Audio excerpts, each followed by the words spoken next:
तो हम यहाँ केमिस्ट्री के सॉल्यूशन चैप्टर के कुछ और कंसेप्ट को देखेंगे। पिछले वीडियो में हमने प्रॉपर्टीज़ ऑफ कोलाइडल सॉल्यूशन पढ़ा था और उनके अंदर हमने colligative properties, Tyndall effect, colour, Brownian movement and charge on colloidal particles, ये 5 प्रॉपर्टीज़ हमने पढ़ ली थी। अब हम पढ़ेंगे इलेक्ट्रोपोरोसिस और दूसरी कोगुलेशन और प्रेसिपिटेशन, ये 2 प्रॉपर्टीज़ भी अब हम देखेंगे।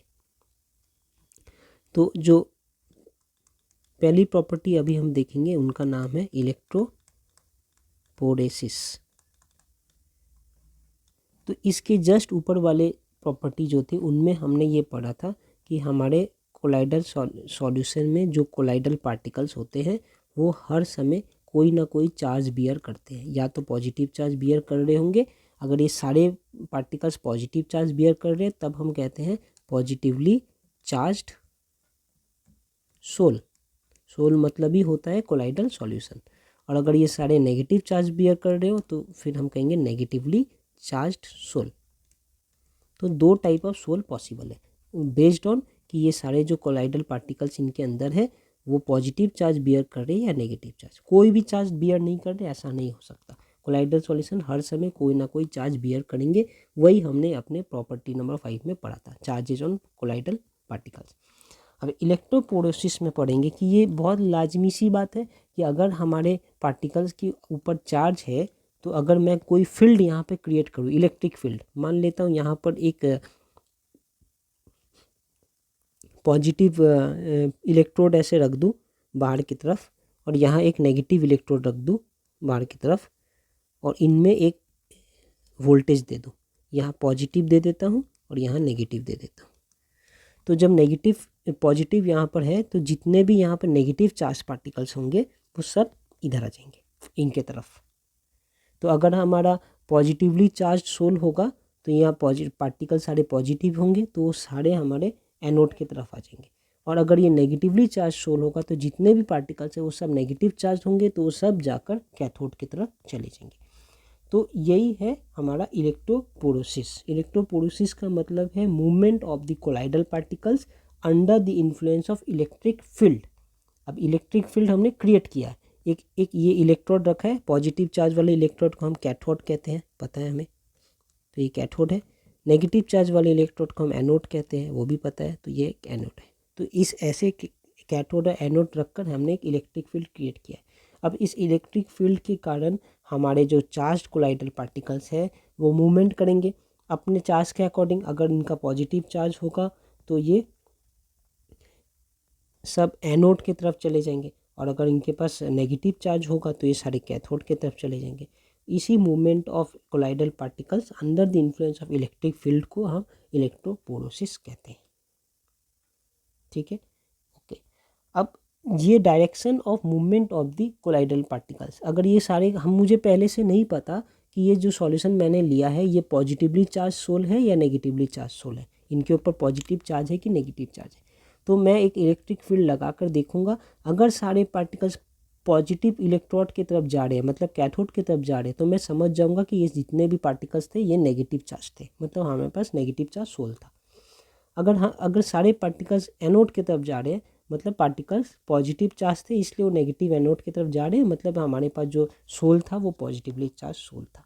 तो हमारे सोल के वैरायटी डिटरमाइन करने में भी ये काम आता है कि हमारे पास पॉजिटिव सोल है कि नेगेटिव सोल, हम इससे पता कर सकते हैं।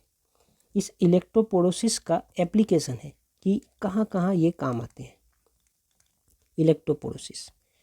तो इलेक्ट्रोपोरोसिस काम आते हैं सबसे पहले determining charge of the colloidal particles, कि हमारे ये कोलाइडल पार्टिकल्स पे क्या चार्ज है, पॉजिटिव चार्ज है या नेगेटिव चार्ज है, वो देखने के लिए काम आते हैं। दूसरा काम आता है removal of carbon dioxide from the smoke, वो देख लेते हैं। तो ये होगा इनके examples, removing of carbon particles from smoke, removing dust particle from switch and electro deposition of rubber.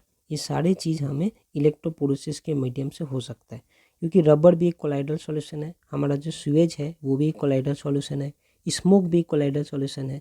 तो हर कोलाइडल सॉल्यूशन में से अगर मुझे कोलाइडल पार्टिकल्स निकालने हैं, अलग करने हैं, जैसे स्मोक के अंदर कोलाइडल पार्टिकल्स है कार्बन के पार्टिकल्स, रबर के अंदर खुद रबर के अंदर रबर ही खुद कोलाइडल पार्टिकल्स है, तो वहाँ से मैं उसे रबर के पार्टिकल्स को निकाल सकता हूँ एक तरफ, because of using this electric field. सारे पार्टिकल्स जब एक तरफ आ गए तो मुझे रबर मिल गया, इसलिए इनका नाम है इलेक्ट्रो डिपोजिशन ऑफ रबर। ये है, और फिर चार्ज डिटर्मिनेशन का भी काम आते हैं। तो ये इलेक्ट्रोपोरेसिस कुछ भी नहीं है, ये जो कोलाइडल पार्टिकल्स के मूवमेंट होते हैं under the influence of electric field, इसे ही हम इलेक्ट्रोपोरेसिस कहते हैं। अब इसका ठीक एक उल्टा टर्म है इलेक्ट्रो ऑस्मोसिस। तो जैसे इलेक्ट्रोपोरेसिस में कोलाइडल पार्टिकल्स मूव करते हैं, मान लेता हूँ ये पॉजिटिव कोलाइडल पार्टिकल है, ये सारे पॉजिटिव कोलाइडल पार्टिकल है, ठीक है। तो हमारे पास ये पॉजिटिव सोल था, तो इसलिए सारे पॉजिटिव कोलाइडल पार्टिकल्स थे। ये सारे positive colloidal particles negative anode की तरफ जाएंगे, नेगेटिव एनोड की तरफ, ठीक है। तो यही movement of colloidal particles under the influence of electric field, इसे ही हम कहते हैं इलेक्ट्रोपोरेसिस। ठीक इनका उल्टा, अगर मैं इन पार्टिकल्स को मूवमेंट ना होने दूँ, किसी तरीके से इनके मूवमेंट को मैं रिस्ट्रिक्ट कर दूँ, रोक के रखूँ, जाने ना दूँ इधर, तो फिर क्या होगा यहाँ पर, और क्या है यहाँ पे कोलाइडल पार्टिकल के संग, कोलाइडल पार्टिकल्स को ही तो हम डिस्पर्स्ड फेज कहते हैं जो इनमें डाला हुआ है, और जो मीडियम है वो सॉल्वेंट के जैसा एक्ट करता है, वो भी, उनमें भी तो कुछ पार्टिकल्स है, जो मीडियम है वो भी तो कुछ मॉलिक्यूल्स के बने हैं। अगर मैं इनका मूवमेंट इधर रोक दूंगा तो ये जो डिस्पर्सन मीडियम के जो पार्टिकल्स हैं वो खुद इनके ऑपोजिट डायरेक्शन में ऐसे मूव करने लगेंगे, और इसी मूवमेंट को कहते हैं इलेक्ट्रो ऑस्मोसिस। तो इलेक्ट्रो ऑस्मोसिस क्या है, movement of the dispersion medium under the influence of electric field. तो ऐसे लिख सकते हैं सीधा कि इलेक्ट्रोपोरेसिस में क्या होता है, ये है movement of dispersed phase. Dispersed phase मतलब ही तो colloidal particles. So movement of dispersed phase या colloidal particles under influence of electric field.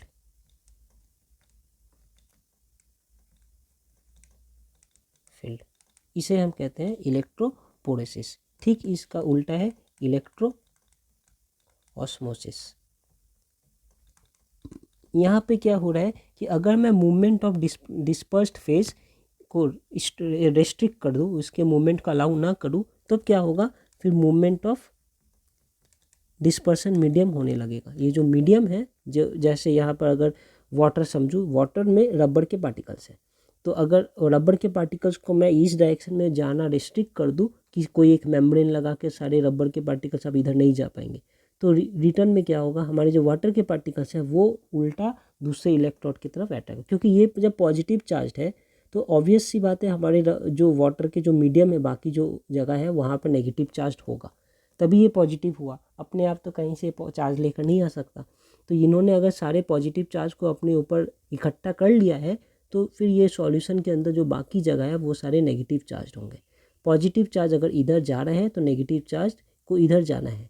अगर पॉजिटिव चार्ज के इधर जाने को हमने रिस्ट्रिक्ट कर दिया तो नेगेटिव चार्ज और ज़्यादा इधर जाएंगे, क्योंकि वो इलेक्ट्रिक फील्ड के कारण उनको मूवमेंट करना है। तो movement of dispersion medium under influence of electric field, इसे हम कहते हैं इलेक्ट्रो ऑस्मोसिस। तो इलेक्ट्रोपोरेसिस में मूवमेंट किसका हो रहा है, मैं अगर सॉल्यूशन के टर्म्स में समझूं तो डिस्पर्सन मीडियम क्या होता है, सॉल्यूशन के टर्म में समझूं तो dispersion medium is equivalent to, sorry dispersed phase is equivalent to solute के बराबर है डिस्पर्स्ड फेज, और dispersion medium is equivalent to solvent. तो जब हमारा सॉल्यूट का मूवमेंट हो रहा है तो उसे हम इलेक्ट्रोपोरेसिस कहते हैं, और जब हमारे सॉल्वेंट का मूवमेंट हो रहा है तो उसे हम इलेक्ट्रो ऑस्मोसिस कहते हैं। ऐसे भी नॉर्मल ऑस्मोसिस में क्या होता था कि एक सेमी परमेबल मेम्ब्रेन के थ्रू किसका आना जाना लगा रहता था, सॉल्वेंट का, सॉल्यूट कभी भी उसे पास नहीं कर सकता था। इसलिए इलेक्ट्रो ऑस्मोसिस में भी वही बात है कि यहाँ पर भी सॉल्वेंट पास होगा, मतलब डिस्पर्सन मीडियम का मूवमेंट होगा। इसलिए dispersion movement of dispersion medium को हम under the influence of electric field, इनका नाम है इलेक्ट्रो ऑस्मोसिस। और वहीं मूवमेंट ऑफ डिस्पर्स्ड फेज या colloidal particle under the influence of electric field, उसे हम कहते हैं इलेक्ट्रोपोरेसिस। बस एक में डिस्पर्स्ड फेज मूव हो रहा है और एक में डिस्पर्सन मीडियम मूव हो रहा है, इतनी सी बात है।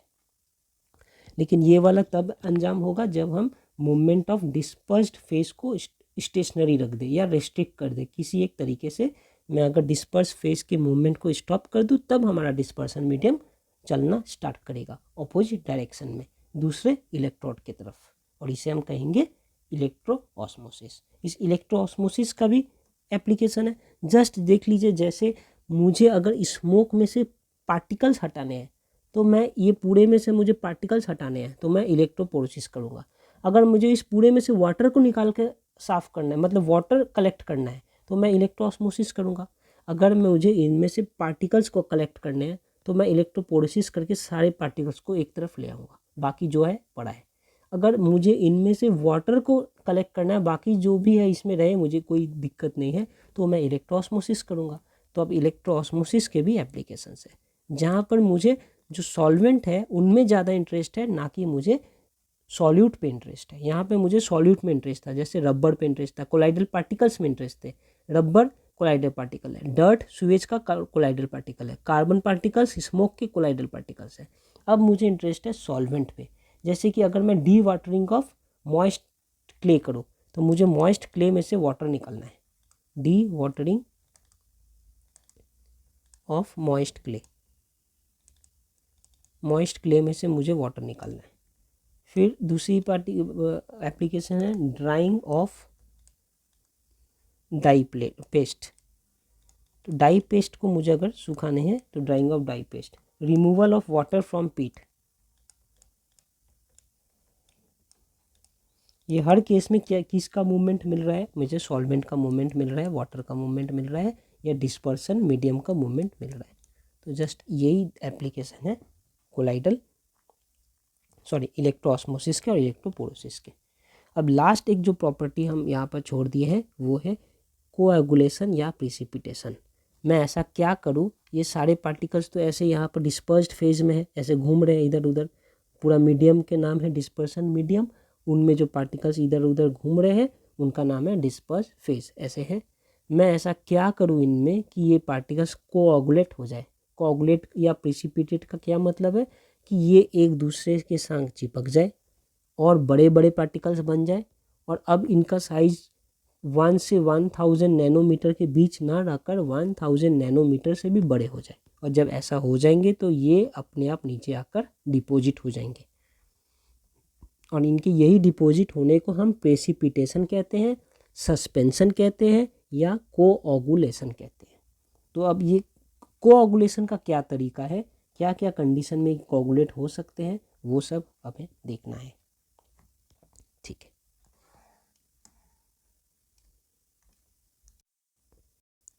तो यहाँ थोड़ा समझ लेते हैं कोएगुलेशन। कोएगुलेशन का क्या मतलब है।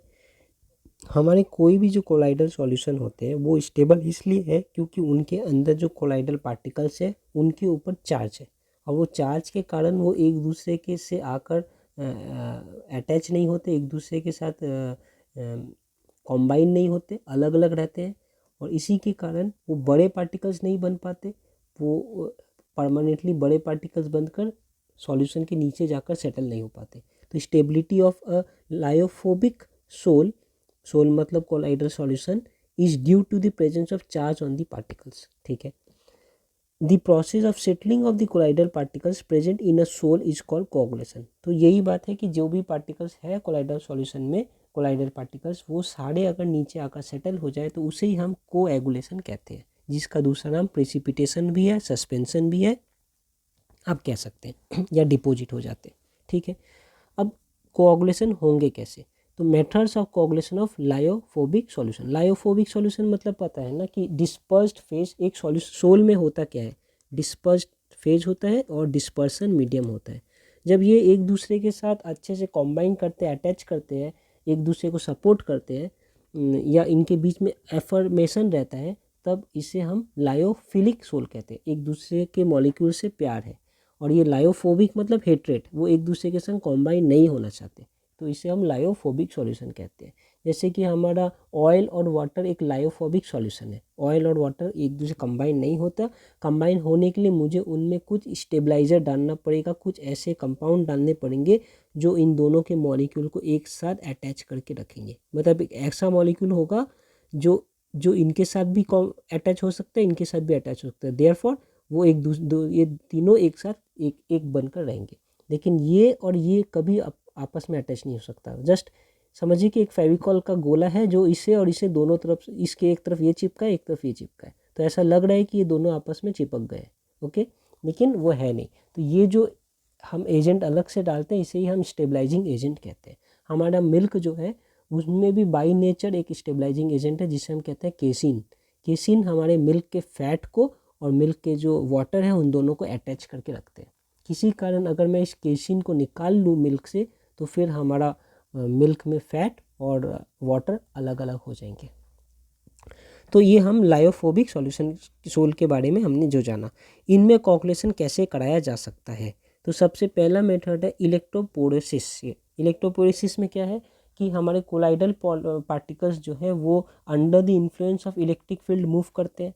तो अगर under the influence of electric field सारे कोलाइडल पार्टिकल्स कोई एक तरफ मूव कर जाए ऑपोजिटली चार्ज्ड इलेक्ट्रॉन्स की तरफ और वहाँ जाकर उनके ऊपर डिपॉजिट हो जाए और फिर डिस्चार्ज हो जाए, तो इलेक्ट्रोपोरेसिस के मेथड से हो गए। जैसे मैं यहाँ पर अगर थोड़ी देर पहले देखा था इलेक्ट्रोपोरेसिस।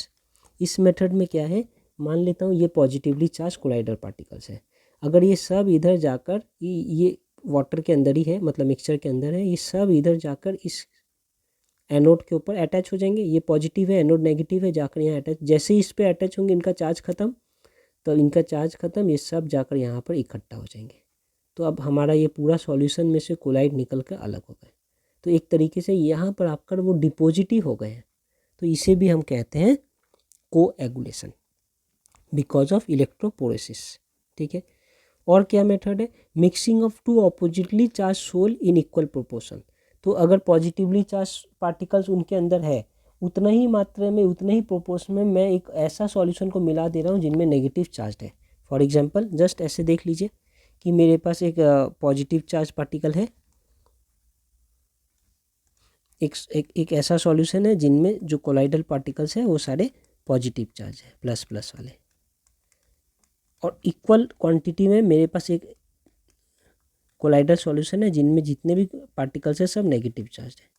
अगर मैं इन दोनों को मिला दूँ इक्वल प्रोपोर्शन में 1:1, तो ये पॉजिटिव नेगेटिव एक दूसरे को कैंसिल कर देंगे। कैंसिल करने से नेट इनमें चार्ज क्या होगा, 0। और पहले ही पढ़ा है कि कोलाइडल सॉल्यूशन की स्टेबिलिटी का कारण ही है ये चार्ज। अगर चार्ज 0 हो जाएंगे तो वो एक दूसरे के साथ आसानी से अटैच हो सकते हैं और बड़े बड़े साइज़ के पार्टिकल्स बना सकते हैं, इतने बड़े कि वो ग्रेविटी के कारण नीचे आकर सेटल हो जाएंगे। तो ये भी एक तरीका है, by mixing two oppositely charge sol in equal proportion हम कोएगुलेशन करा सकते हैं। फिर बॉइलिंग एक तरीका है। बॉइलिंग करने से अगर मैं इसी पार्टिकल को इसी सोल को बॉयल करूँ, पॉजिटिव चार्ज है, बॉयल करूँ, तो बॉइलिंग के दौरान ये एक दूसरे को हीट करेंगे, पहले कोलाइडल पार्टिकल्स को हीट करेंगे, as well as dispersion medium के जो पार्टिकल्स होंगे, डिस्पर्सन मीडियम के जो मॉलिक्यूल्स होंगे, फॉर एग्जांपल से वाटर के जो मॉलिक्यूल्स होंगे, वो भी हीटिंग के कारण बहुत रैंडमली और एनर्जेटिकली फास्ट स्पीड में मूवमेंट करेंगे, वो भी जाकर इनको हीट करेंगे सबको। तो इनको हीट करने से इनके जो लेयर है ऑफ एडजॉर्ब चार्ज वो डिस्ट्रॉय हो जाएंगे। होता क्या है, यही होता है, हमने पहले भी देखा था कि एक AgI का एक कोलाइडल पार्टिकल है, तो इनके ऊपर मान लेता हूँ I के सारे इलेक्ट्रॉन्स ऐसे, मीन्स I के जो आयंस है वो ऐसे यहाँ पर डिपॉजिट है। अगर कोई आकर इसे बहुत बहुत हीट कर रहा है बार बार, तो क्या हो रहा है, ये जो I के लेयर है बाहर वाले ये डिस्ट्रॉय हो जाएंगे। ये लेयर डिस्ट्रॉय हो जाएंगे तो इनका चार्ज ख़त्म, और एक बार इनका चार्ज ख़त्म तो फिर ये एक दूसरे से संग अटैच होकर डिपॉजिट भी हो सकते हैं, क्योंकि चार्ज ही इनका एकमात्र उपाय है जिनके कारण ये कोगुलेट नहीं होते। तो हमें जितना भी मेथड पढ़ रहे हैं यहाँ कहीं ना कहीं हम इनके चार्ज को ही ख़त्म करने की कोशिश कर रहे हैं। चाहे इलेक्ट्रोपोरेसिस से करें तो ये नेगेटिव चार्ज पूरे पार्टिकल जाकर पॉजिटिव चार्ज इलेक्ट्रोड के ऊपर अटैच हो जाएंगे, जैसे ही पॉजिटिव चार्ज पे चिपकेंगे इनका नेगेटिव पॉजिटिव कैंसिल, चार्ज ख़त्म। दूसरे में मैं अगर इक्वल एंड ऑपोजिट चार्ज के इक्वल क्वांटिटी को मैं मिला दिया तो भी इनका चार्ज ख़त्म। बॉइलिंग करने पे भी जो डिस्पर्सन मीडियम है हमारा वाटर है, उनके मॉलिक्यूल्स इनको आकर इतने ज़्यादा हीट करेंगे कि इनका ये लेयर जो बना है वो डिस्ट्रॉय हो जाएगा। इस लेयर को ही तो हम एडजॉर्ब्ड लेयर कहते हैं। एडजॉर्ब मतलब अटैच रहता है ये ऐसे बाहर, ये डिस्ट्रॉय हो जाएंगे। फिर प्रोलॉन्ग डायलिसिस। डायलिसिस क्या है, हमने एक मेथड पढ़ा था जब हम प्यूरिफिकेशन ऑफ कोलाइडल सॉल्यूशन पढ़ते थे कि कोलाइडल सॉल्यूशन में छोटे छोटे आयंस के पार्टिकल्स होते हैं। अब अगर हम प्रोलॉन्ग डायलिसिस करेंगे, बहुत देर तक डायलिसिस करेंगे, तो ये आयंस के पार्टिकल्स निकल कर बाहर चले जाएंगे इस पूरे सॉल्यूशन से। कैसे निकलते ये सब हमने इसमें पढ़ा था कि एक सेमी परमेबल मेम्ब्रेन रखते हैं, उस मेम्ब्रेन के अंदर वाटर ऐसे रखकर इधर से फ्लो कराते हैं वाटर, यहाँ से वाटर निकल के ऐसे होकर यहाँ से जाते हैं। इस फ्लो में ही वाटर के ये आयंस के जो पार्टिकल्स हैं वो इस मेम्ब्रेन से निकल सकते हैं, लेकिन कोलाइडल पार्टिकल्स इस मेम्ब्रेन से बाहर नहीं निकल सकते।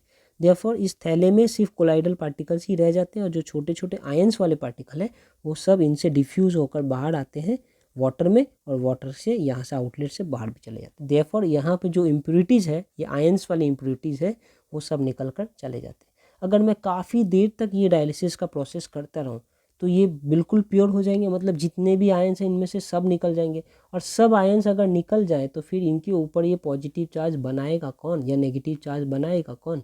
ये नेगेटिव चार्ज बनाने के लिए तो हमें सॉल्यूशन में कुछ तो आयंस चाहिए थे, कम ही सही लेकिन आयंस तो चाहिए थे। अगर सारे नेगेटिव आयंस भी निकल जाए, सारे पॉजिटिव आयंस भी निकल जाए तो सिर्फ सोल बच जाएंगे ऐसे AgI, और इनके ऊपर कोई भी चार्ज नहीं रहेगा।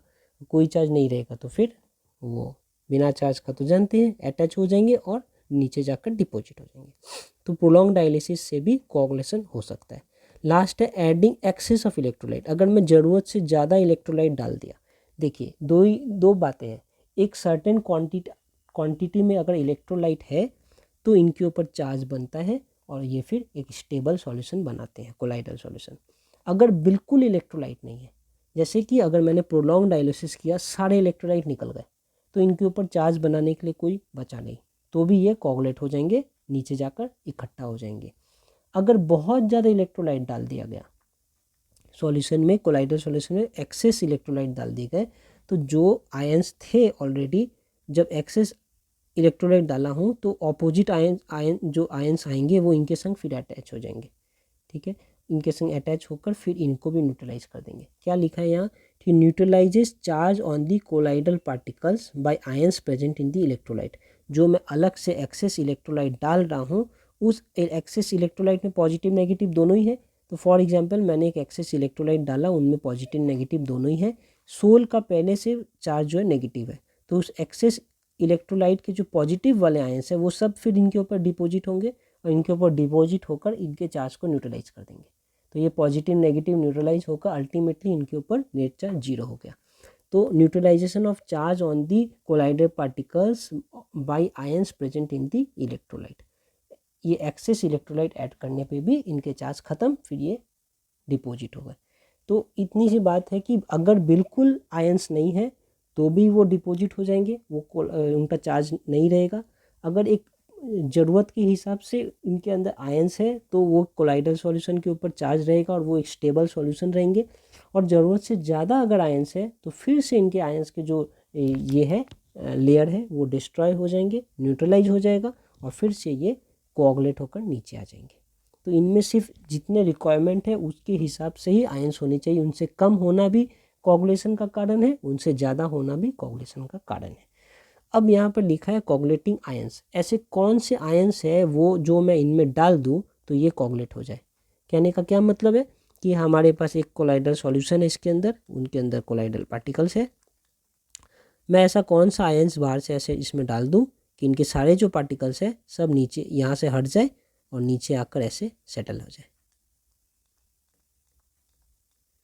तो जो मैं आयंस डालूंगा जिनके कारण इनमें कोआगुलेशन होगा, उन आयंस को कहते हैं कोआगुलेटिंग आयंस। ऑब्वियस सी बात है, अगर ये पॉजिटिव सोल होगा, मतलब इनके जो आयंस है पहले से, इनमें जो कोलाइडल पार्टिकल्स है पहले से पॉजिटिव चार्ज है, तो मैं जो आयंस डालूंगा वो नेगेटिव होना चाहिए, तभी ये कोआगुलेशन होगा।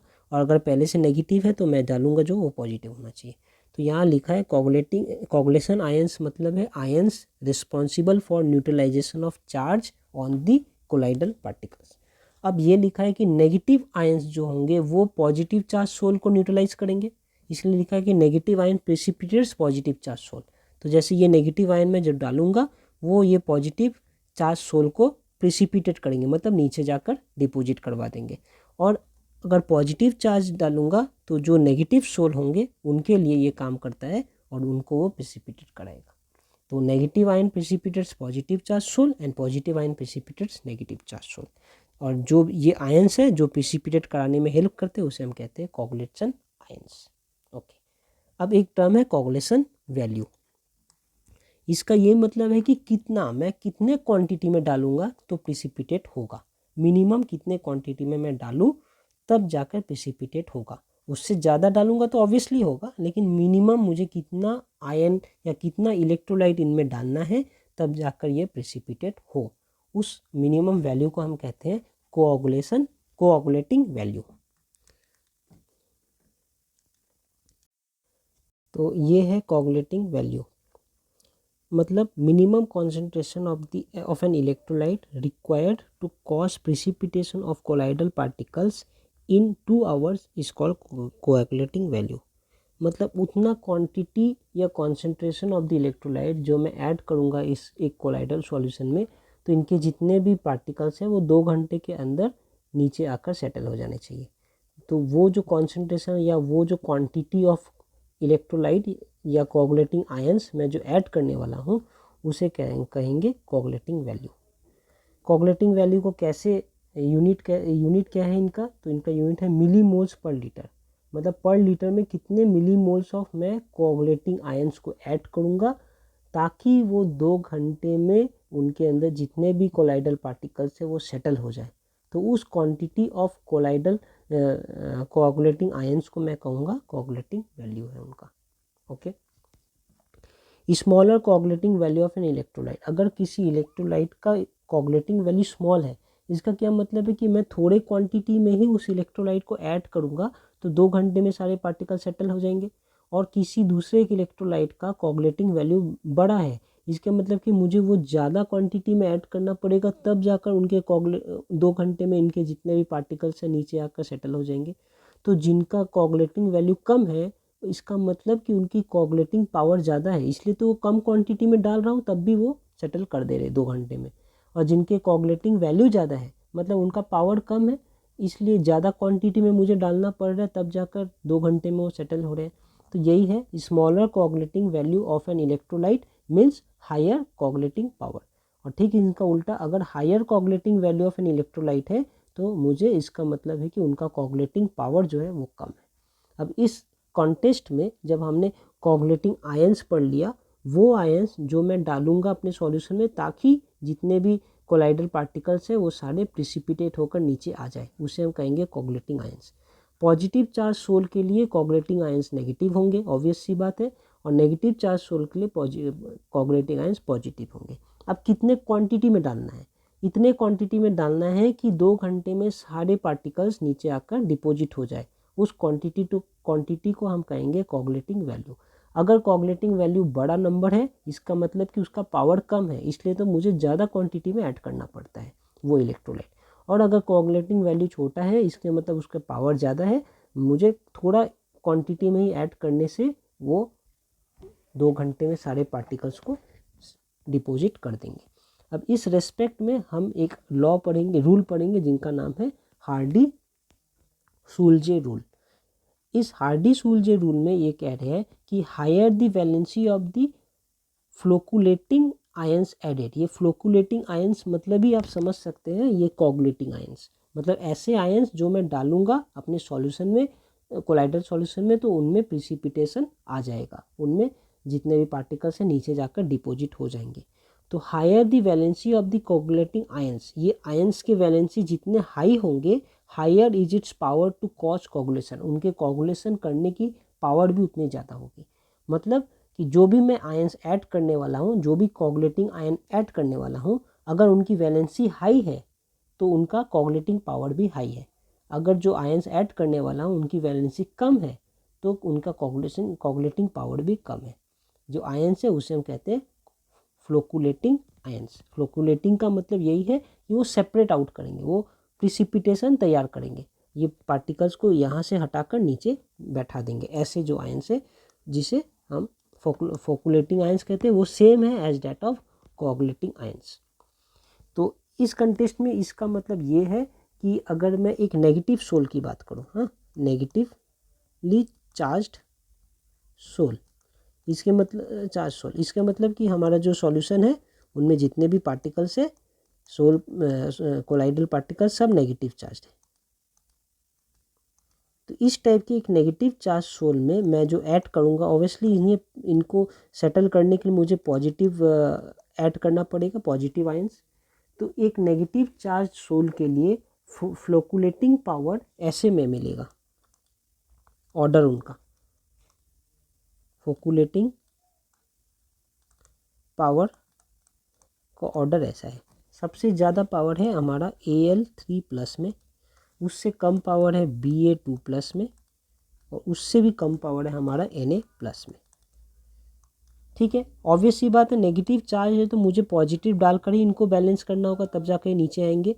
तो Al3 देखिए, एक एक आयंस जो है उनमें 3 पॉजिटिव चार्ज है, तो ऑब्वियसली इनकी क्वांटिटी मुझे कम लगेगी। मान लीजिए इनके अंदर 300 नेगेटिव चार्ज्ड पार्टिकल्स है, तो ये एक ही जाकर 3 को गिरा सकता है। तो अगर मैं 100 डालूंगा तभी ये जाकर 300 को सेटल करा देंगे, लेकिन इनका एक एक के पास 2 है, तो मुझे 150 क्वांटिटी में इनके आयंस डालने होंगे, तो फिर ये करेंगे। इनके एक एक में सिर्फ 1 है, तो मुझे 300 क्वांटिटी इनके डालने पड़ेंगे। इसलिए पता चल रहा है कि जैसे जैसे क्वांटिटी बढ़ रहा है, जैसे इनका क्वांटिटी ज़्यादा डालना होगा, तो जैसे जैसे क्वांटिटी बढ़ रहा है मतलब इनके पावर कम है, इसलिए इसे ज़्यादा क्वांटिटी डालना है।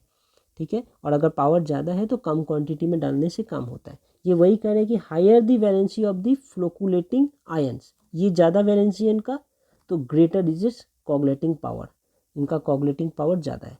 देयरफॉर कोगुलेटिंग पावर ज़्यादा है मतलब कि कम क्वांटिटी में ही मैं इसे ऐड करूँगा तो ये कोगुलेशन ला देंगे।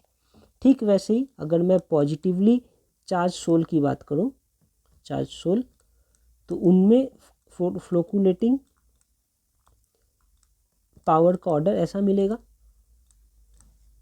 जैसे कि FeCN6 टू द पावर 4-, इनमें एक एक में -4 चार्ज है, मतलब ये 4 पार्टिकल्स को एक आयन जाकर न्यूट्रलाइज कर सकता है, पावर ज़्यादा है। इसके बाद PO4 3-, इसका पावर उससे कम, उसके बाद SO4 2-, इसका पावर उससे भी कम, और लास्ट में Cl- क्लोरीन एक ही है इनमें।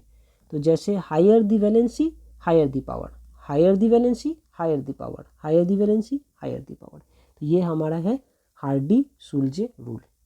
ठीक है, तो अभी तक हमने जो पढ़ा ये था coagulation of lyophobic sol. Lyophobic sol मतलब हमने बताया जहाँ पर डिस्पर्सन मीडियम और डिस्पर्स्ड फेज दोनों के बीच में एफिनिटी नहीं है, अट्रैक्शन या लविंग का बात नहीं है।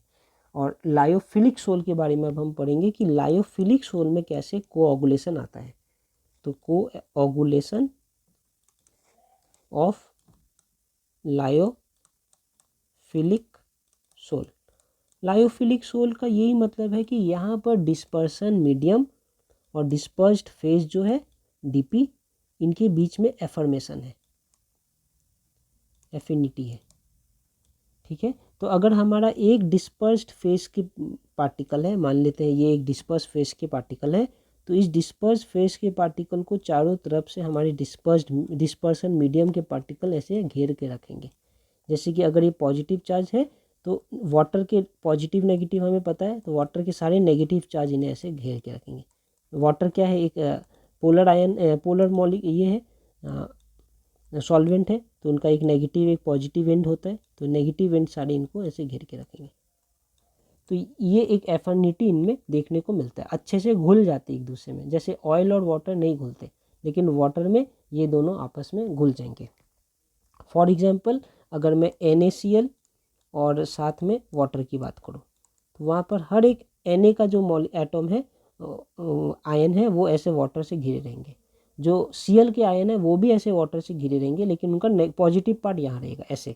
ये हमारा Cl का आयन है तो ये हमारे वाटर के ऐसे, और ये सारे जो वाटर के पॉजिटिव वाले पार्ट है वो यहाँ पर इनको ऐसे घेर के रखेंगे और नेगेटिव वाले पार्ट दूर में रहेंगे। तो इसे ही हम कहते हैं सॉल्वेशन, जो हमें कहाँ देखने को मिलता है, हमें लायोफिलिक सॉल्यूशन में सोल में देखने को मिलता है, जाकि लायोफोबिक में हमें ये सॉल्वेशन नहीं मिलता। तो लायोफिलिक जो सोल है उनकी स्टेबिलिटी की दो कारण है। हमने पढ़ा लायोफोबिक सोल क्यों स्टेबल है, लायोफोबिक सोल यहीं पढ़े थे थोड़ी देर पहले कि लायोफोबिक सोल क्यों स्टेबल है। तो इनका आंसर ये था कि लायोफोबिक सोल इसलिए स्टेबल है, यहाँ stability of lyophobic sol is due to the presence of charge on the colloidal particle. Colloidal particle के ऊपर चार्ज है इसलिए ये सोल स्टेबल है। वही अगर हम देखें कि लायोफिलिक सोल क्यों स्टेबल है, तो इनका दो कारण है। एक है कि due to presence of solvation, इनमें सॉल्वेशन की कैपेसिटी है, और दूसरी है ये प्रेजेंस ऑफ चार्ज। इनमें दो कारण हैं स्टेबल होने के, एक है चार्ज और एक है सॉल्वेशन। तो अभी अगर मुझे इनको कोगुलेट कराना है, इनको चैम्बर के नीचे, कंटेनर के नीचे सेटल कराना है ये सारे पार्टिकल्स को, तो मुझे ये दोनों कारण हटाना पड़ेगा। ये चार्ज का चार्ज भी हटाना होगा और ये सॉल्वेशन भी हटाना होगा। जब ये दोनों रीजन हटेंगे तभी जाकर ये नीचे आकर कोगुलेट करेंगे। तो ये दोनों रीजन हटाने का क्या क्या उपाय है, दो उपाय है कोगुलेशन के। Number one by adding an electrolyte. अगर मैं एक ज़्यादा क्वांटिटी में इलेक्ट्रोलाइट ऐड करूँगा तो क्या होगा, ये जो चार्ज है वो न्यूट्रलाइज हो जाएगा, same as that of lyophobic. Lyophobic में जैसे मैं चार्ज को न्यूट्रलाइज करने के लिए इलेक्ट्रोलाइट ऐड कर रहा था, वैसे यहाँ पर भी इलेक्ट्रोलाइट ऐड करूँगा तो इनका चार्ज न्यूट्रलाइज हो सकता है। और दूसरा क्या कर सकते हैं, दूसरा कर सकते हैं एडिंग ऑफ सूटेबल सॉल्वेंट। अब अगर मैं एक सूटेबल सॉल्वेंट ऐड करूँगा तो ये जो सॉल्वेशन का नेचर था ये भी ख़राब हो जाएगा। ये वाटर जो ऐसा नेचर दिखा रहे हैं, पॉजिटिव नेगेटिव आयंस ऐसे डाइपोल बनाकर इनको नेगेटिव को पॉजिटिव से घेर ले रहे हैं, पॉजिटिव को नेगेटिव से घेर ले रहे हैं, ये फीचर भी इनका डिस्टर्ब हो जाएगा अगर मैं एक सूटेबल सॉल्वेंट इनमें फिर से ऐड कर दूँ। वो सूटेबल सॉल्वेंट क्या है, जैसे कि अगर वाटर वाले सॉल्यूशन में मैं अल्कोहल या एसीटोन ये ऐड कर दूँ तो ये वाटर का ये सॉल्वेशन की जो प्रॉपर्टी है वो डिस्टर्ब हो जाएगी। लिख सकते हैं ऐसे यहाँ पर। तो बस यही बात यहाँ लिखा गया है कि जब एडिशन ऑफ सूटेबल सॉल्वेंट, अगर मैं सूटेबल सॉल्वेंट जैसे कि वाटर वाले सॉल्यूशन में, हाइड्रोफिलिक सॉल्यूशन में अगर मैं सॉल्वेंट लाइक अल्कोहल और acetone is added to hydrophilic sol मतलब कोलाइडल सॉल्यूशन, तब क्या होगा, dehydration of dispersed phase occurs. ये डिस्पर्स फेज क्या है, ये हमारा आयन जो है ये हमारा डिस्पर्स फेज है, NaCl डिस्पर्स फेज है और वाटर डिस्पर्सन मीडियम है। डिस्पर्स फेज को चारों तरफ से डिस्पर्सन मीडियम ने घेर के रखा था, ठीक है। तो ये एक हाइड्रेटेड NaCl का आयन है, ये NaCl है मतलब Na है और ये उनका हाइड्रेटेड फॉर्म है, मतलब चारों तरफ से वाटर ने इसे घेर के रखा है। वैसे ये भी एक Cl माइनस है, एक नेगेटिव चार्ज है क्लोरीन का, इसे चारों तरफ से वाटर ने घेर के रखा है, इसे कहते हैं हाइड्रेशन। तो इसे यहाँ हाइड्रेशन हुआ है, इनका भी हाइड्रेशन हुआ है। अगर मैं इस टाइप का सॉल्यूशन में अल्कोहल या एसीटोन मिला दूँ तो ये सारे जो डिस्पर्सन ये क्या है, डिस्पर्स्ड फेज है हमारा बीच वाला, ये हमारा डिस्पर्स्ड फेज है। तो इस डिस्पर्स फेज का डिहाइड्रेशन हो जाएगा। दैट मीन्स ये जो चारों तरफ से इसे घेर के रखे हैं वाटर, ये हट जाएंगे यहाँ से, ये जो चारों तरफ से घेर के रखे हैं ये हट जाएंगे। अब ये अकेला ऐसा माइनस चार्ज और ऐसे अकेला प्लस चार्ज हो जाएंगे। ओके, ऐसे हाल में अगर मैं थोड़े से क्वांटिटी में, देखिए under dehydrated condition a small quantity of electrolyte can bring coagulation. अगर ऐसे हाल में हमारा क्लोरीन पड़ा है, ऐसे हाल में हमारा आयोडीन पड़ा है, सोडियम पड़ा है, और इस तरीके की कंडीशन में मैं अगर थोड़ा सा भी इनमें इलेक्ट्रोलाइट डालूँ बाहर से, एक्सटर्नल इलेक्ट्रोलाइट, तो इलेक्ट्रोलाइट में क्या होते हैं, प्लस चार्ज होंगे और नेगेटिव चार्ज होंगे। जैसे ही मैं थोड़ा सा भी डालूंगा वो पॉजिटिव वाले सारे नेगेटिव के साथ जाके अटैच हो जाएंगे, इन्हें न्यूट्रल बना देंगे, नेगेटिव वाले सारे पॉजिटिव के साथ जाके अटैच होंगे, उन्हें न्यूट्रल बना देंगे, और देयरफॉर ये सब न्यूट्रल होके चले गए।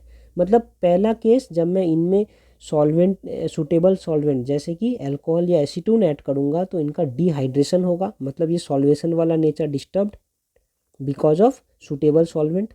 ठीक है, because of suitable solvent solvation वाला जो फीचर है वो डिस्टर्ब्ड, और because of addition of electrolyte ये चार्ज भी डिस्टर्ब्ड।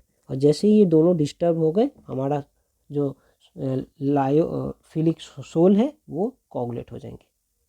ओके, ये एक कंडीशन था। अब हम देखेंगे protective action of lyophilic soul. ये लायोफिलिक सोल जो है ये प्रोटेक्टिव एक्शन भी इनके पास है। किसके लिए? For the lyophobic soul. Lyophilic sol के पास दो कंडीशन थे, उनके पास सॉल्वेशन भी डिस्टर्ब करना पड़ेगा प्लस उनका चार्ज भी डिस्टर्ब करना पड़ेगा, तब जाकर ये कोगुलेट होंगे। लेकिन लायोफोबिक सोल में क्या था, उनका सिर्फ चार्ज डिस्टर्ब करने से ही वो कोगुलेट हो जाते थे। तो हमारा जो लायोफिलिक सोल है वो प्रोटेक्टिव एक्शन दिखाते हैं, प्रोटेक्टिव एक्शन ऑफ सोल्स। कैसे? तो the property of lyophilic colloids to prevent the precipitation of lyophobic colloid by electrolyte is called protection of colloids. देखिए, अगर हमारे पास लायोफोबिक सोल होता तो उनके सोल के पार्टिकल्स ऐसे हैं, उनमें कोई एक चार्ज है माइनस या प्लस, मैं यहाँ माइनस लेके चल रहा हूँ। इनमें जैसे ही मैं एक कोगुलेटिंग आयन ऐड करूँगा, कोएगुलेटिंग आयन ऐड करूँगा जो ऑब्वियसली पॉजिटिव होना चाहिए, तो ये कोगुलेट हो जाएंगे, इनका काम खत्म। लायोफिलिक सॉल्यूशन अगर है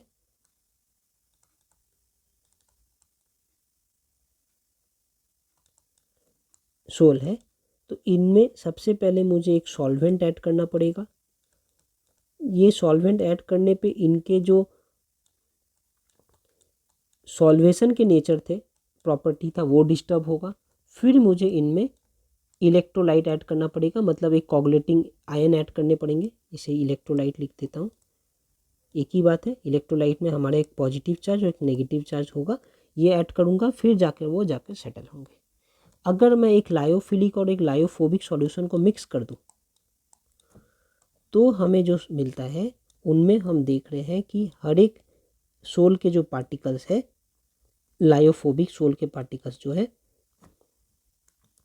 उनके चारों तरफ, लायोफोबिक जो सोल के पार्टिकल्स है उनके चारों तरफ लायोफिलिक सोल के पार्टिकल्स एक प्रोटेक्टिव लेयर बना देते हैं। ठीक है, ये हमारा बीच वाला जो है ये है लायोफोबिक।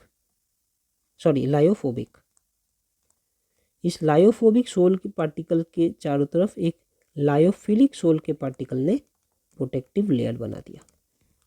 अब देखिए, अगर सिर्फ लायोफिलिक सोल के पार्टिकल्स होते तो इनमें क्या मैं इलेक्ट्रोलाइट डालूंगा तो ये सेटल होंगे? नहीं होंगे। पहले मुझे फर्स्ट इनमें सॉल्वेंट डालना पड़ेगा, तब इनका सॉल्वेशन के जो कैरेक्टरिस्टिक्स थे ये वाले, ये जो हमने यहाँ देखा था, ये सॉल्वेशन वाले कैरेक्टरिस्टिक वो डिस्टर्ब होंगे। ये सब ऐसा खुलकर चला जाएगा, अकेले एक Cl- और Na+ रह जाएगा। अब मैं जब इनमें अलग से इलेक्ट्रोलाइट डालूंगा तब ये न्यूट्रलाइज होंगे, ये खत्म होगा। तो 2 स्टेप में इनका काम होता है। तो और इनमें तो सिर्फ इलेक्ट्रोलाइट डालने से ही काम हो जाता। ठीक है, तो अगर मैं इन दोनों को मिलाया तो हमारे लायोफोबिक सोल पार्टिकल के ऊपर लायोफिलिक ने एक लेयर बना दिया। ठीक है, अब इस कंडीशन में मैं इनमें अगर सिर्फ इलेक्ट्रोलाइट डालूं, सिर्फ इलेक्ट्रोलाइट, तो क्या ये कोगुलेट होंगे? आंसर है नहीं। क्यों नहीं कोगुलेट होंगे? क्योंकि अभी हमारा लायोफोबिक सोल जो है वो लायोफिलिक सोल के जैसा काम कर रहा है। ठीक है, मैं फिर से लिख रहा हूँ, यहाँ पर लिख देता हूँ, लायोफोबिक